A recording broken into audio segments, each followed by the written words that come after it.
সম্মানিত শৌখিন মাছ চাষি ভাই বন্ধুগণ, আসসালামু আলাইকুম। আশা করছি সকলেই ভালো আছেন। তো ভিউয়ার্স, বরাবর মতো আপনাদের মাঝে নতুন আরেকটি ভিডিও নিয়ে হাজির হলাম। আজকের ভিডিওতে আলোচনা করব হাইব্রিড মাগুর মাছ চাষ সম্পর্কে। আপনারা যারা কম খরচে অল্প টাকায় অল্প মুনাফায় হাইব্রিড মাগুর চাষ করে স্বাবলম্বী হতে চান, তাদের জন্য মূলত আজকের ভিডিওটি। অবশ্যই ভিডিওটি স্কিপ না করে ফুল দেখার অনুরোধ রইল। তো ডিয়ার ভিউয়ার্স, আপনারা স্ক্রিনে দেখতে পাচ্ছেন এটি 4 ইঞ্চি সাইজের হাইব্রিড মাগুর মাছের পোনা। এই 4 ইঞ্চি সাইজের হাইব্রিড মাগুর মাছের পোনাগুলো আপনারা যে কোনো ধরনের পুকুরে চাষাবাদ করতে পারবেন। এই সাইজের পোনাগুলো যে কোনো খাদ্য খেতে সক্ষম।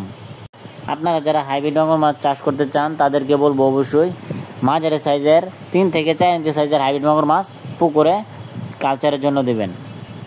সেক্ষেত্রে আপনার পুকুরের যত নোংরা আবর্জনা ময়লা খাদ্য আছে এই মাছগুলো খেয়ে দ্রুত বড় হবে এবং আপনাদের যাদের পুকুরে ব্রয়লার লিটার রয়েছে তারা কিন্তু কোনো ধরনের খরচ ছাড়া এই মাছগুলোকে চাষ করে লাভবান হতে পারবেন। এই মাছগুলো চাষ করতে হলে আলাদা কোনো খাদ্যের প্রয়োজন হয় না, এরা পুকুরের নোংরা আবর্জনা খেয়েই বড় হয়ে থাকে। তো ভিউয়ার্স, আপনারা যারা ভাবছেন কীভাবে হাইব্রিড মাগুর মাছের পোনাগুলো ক্রয় করবেন, যারা এই উন্নত জাতের হাইব্রিড মাগুর মাছের পোনাগুলো সংগ্রহ করতে চান তারা অবশ্যই আমাদের স্ক্রিনে দেওয়া নাম্বারে যোগাযোগ করবেন। আমরা দেশের সকল জায়গায় এই মাছগুলি বিনামূল্যে হোম ডেলিভারি করে থাকি। আমরা নিজস্ব পরিবহন দ্বারা দেশের সকল প্রান্তে এই মাছগুলি 100% গ্যারান্টি সহকারে সেল দিয়ে থাকি।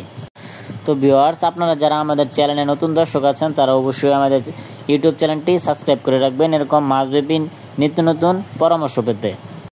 ভিউয়ার্স, শেষ আরেকটি কথা বলবো, যারা আপনারা হাইব্রিড মাগুর মাছ চাষ করতে চান তারা অবশ্যই ময়লা আবর্জনা পুকুরে এই মাছগুলো কোনো ধরনের খরচ ছাড়াই চাষ করতে পারবেন। এই মাছগুলো 3 মাসেই বাজারজাত করা সম্ভব।